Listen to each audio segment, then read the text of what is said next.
بسم الله الرحمن الرحيم السلام عليكم ورحمة الله وبركاته داودياشا قيمة له ملكستو نقد داونيسان waxaad ku soo dhawaataan waraysi gaara oo aanu la yeelan doono Aamina Muuse Wehliye oo ah saxafiyada caanka ah Soomaaliya iyo guud ahaanba caalamka.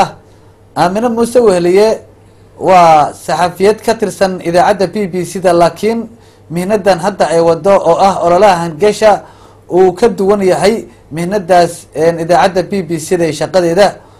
Ololaha hangasho ayay Aamina Muuse maanta waxa ay ka hadlaysaa bal wixii horumar ah oo muddadii ololahaasi ay waday iyada iyo asxaabta kale wixii u hagaagay waxa mustaqbalka imaan doona iyo ujeedadaba ka dambeysaba ololaha hangasho. Ololaha hangasho runtii waxaa lagu soo bandhigay magaalada London oo runtii ay ku soo bandhigtay qaabka ay uga xun tahay xaaladda maanta ka taagan wadanka Soomaaliya.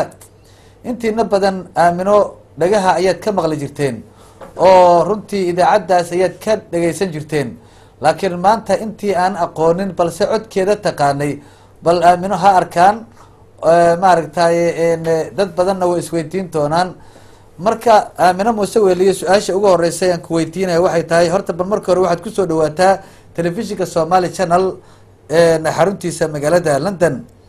marka labaad ololaha hangasho wixii u qabsoomay iyo ujeedada ka dambeysa bal sharaxaad nooga bixi Aamin. waa mahadsantahay xasan.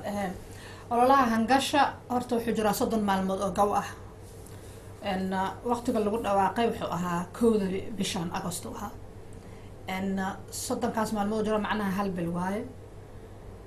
halkaas bil jiro marka la fiiriyo suuq ku bilowday iyo aniga naftirkeega bilaabay maxay tahay wixii aan filaayay runtii wax ka weyn aan soo baxay. koow waxaa cadaatay dadka Soomaaliyeed in ay nabad rabaan laakiin qaabkay ku heli lahaayeen aynan aqoonin. waxa kaloo cadaatay in dadka Soomaalidu inay isjecel yihiin oo niyad furan yihiin